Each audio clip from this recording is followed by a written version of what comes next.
It was almost dark when the call went out. Supper was on the table, porch lights blinked awake up and down the block, and the yards in St. Martin's, Missouri, slipped into that blue-gray October hush. 9-year-old Elizabeth Olten was supposed to be home by now. She had walked a few doors down to a friend's house after school, the way kids did in a neighborhood that felt safe, and promised her mom she'd be back before night really settled. When she wasn't, her mother stepped onto the porch and called her name into the thin, cooling air. The sound carried, unanswered, toward the trees behind the houses. Flashlights bloomed across the street. Neighbors shrugged on jackets and moved in widening circles through the ordinary places of their lives, under porches, behind trash cans, along fences, into the drainage ditch that cut behind the cul-de-sac. Deputies arrived fast and began to grid the area. A helicopter thudded overhead. Bloodhounds bayed once and pulled into the timber. Officers fanned out, sweeping their beams over creek banks, thickets, and kid-worn paths that threaded from one yard to the next. From the back steps of her home, Elizabeth's mother kept looking toward the darkest part of the woods, the part that swallowed light first. The truth was already there, beneath those leaves. A 15-year-old girl named Alyssa Bustamante, Elizabeth's neighbor, had called to her from the edge of the path and led her under the branches. On the surface, Alyssa's life looked ordinary. She lived with her grandparents, went to school and to church, did her homework, put on a practiced smile when cameras were pointed her way.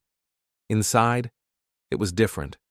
For a long time, she had drifted into a private darkness, depression, self-harm, and a fascination with death that showed itself online and in a journal. Days before Elizabeth vanished, Alyssa had dug 2 shallow graves in the woods behind her house. She did not yet have a victim. She had a plan. That October evening, she put it in motion. She spoke to Elizabeth the way an older neighbor talks to a kid who trusts them. They stepped beneath the canopy while the last light bled away and the neighborhood sounds thinned to the hush of leaves. What happened next was simple and terrible. Alyssa attacked the child, strangled her, cut her, and when Elizabeth stopped moving, she dragged the small body into one of the holes she had prepared and covered it with dirt, leaves, and sticks. A few yards away, porch lights flickered on like stars. Above that ground, the search tightened. Investigators circled back to the kids who might have seen Elizabeth that afternoon and wrote down the names that surfaced more than once. When they spoke with Alyssa, there was something in her calm, something a little too studied, that stayed with them. They returned with more questions. The next day, she slipped toward the woods again. Her grandparents noticed and told the sheriff. Deputies came back. The pressure built. Finally, Alyssa led them into the trees, stopped at a patch of disturbed earth, and pointed. In the glare of work lights, the quiet facts rose from the ground. News of the discovery traveled from house to house faster than the patrol cars. St. Martin's, a place where people believed tragedy lived somewhere else, became the dateline in headlines they had only ever read about other towns. Neighbors stood in driveways with hands to their mouths. Elizabeth's family was ushered inside while the scene was processed with tarps and cameras and the careful, methodical work of people who do this for a living. Officers who had spent careers around violence stood still for a long time. The ages, the planning, the intimacy of it, those details settled like a weight no one could put down. Detectives pulled threads. They mapped the timeline from school dismissal to sunset. They photographed the graves and collected a journal entry Alyssa wrote after the killing, a flat description of wanting to know what it felt like, of feeling a rush, then going on with her evening as if nothing had happened. They scrolled the posts that once looked like ordinary teenage volatility and now read like warnings. In interview rooms, they asked the smallest questions in hopes of reaching the largest one. Why? The words sounded thin against cinderblock walls.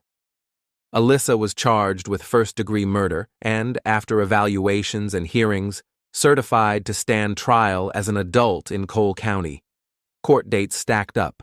There were motions about mental health and competency and arguments over what the jury would be allowed to hear. Elizabeth's mother sat through them because sitting there was what courage looked like when there was nothing left to save. Reporters filled benches, notebooks open, pens ready. But there is only so much anyone can write that answers the question at the center of a room like that. Years passed between the October night Elizabeth disappeared and the day Alyssa stood to be sentenced. In early 2012, she pleaded guilty to second-degree murder and armed criminal action. The plea avoided a trial that would have forced the family to hear every moment retold in public, and it locked in a punishment meant to reflect both the horror of the crime and the defendant's age. The judge imposed life in prison with the possibility of parole for the murder, plus 30 years for the weapon. Life with parole can sound like a door cracked open in a wall that goes on forever. To the Olten family, it was simply the only door the law offered. The case did not end at sentencing. As juvenile sentencing law shifted in the years that followed, there were appeals and resentencing hearings, thicker stacks of paper, newer expert reports about developing brains and responsibility.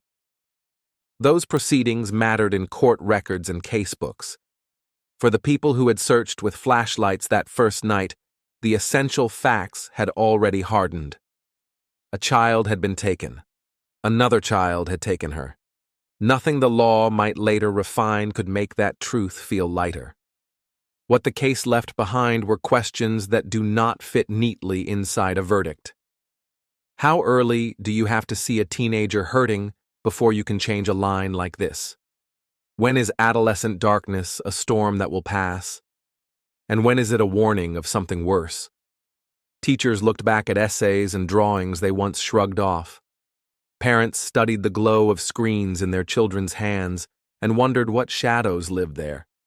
Officers and social workers talked again about the space between privacy and protection, about which doors adults should open, and how soon. Elizabeth's name stayed on the lips of the community that had searched for her. There were vigils, pink ribbons tied around mailbox posts and tree trunks. The footpath behind the houses, ordinary, familiar, home to 100 small adventures over the years, took on a different gravity. People still walked there, but they noticed how the trees knit tight and how quickly the light thins in the fall. They noticed how easy it is to step off a path and not be seen. The place itself became a reminder of the fragile bargain every family makes with the world when a child is allowed to walk to a friend's house and come back on time. What remains of Elizabeth are the stories her family tells. A shy smile, a laugh that carried down a hallway, stickers on notebooks, pretend games on living room carpets, the ordinary magic of being 9. Those memories are stronger than any words in a case file, and they are the right way to hold her now. The rest lives in the record, a teenage neighbor who dug 2 holes and chose the worst imaginable use for a human life, and a town that will never hear October evenings the same way again. When the porch lights click on and supper hits the table, there is an empty chair that turns every ordinary moment holy. Thank you for listening to The Lantern's Tale. Subscribe for more true stories, if you dare.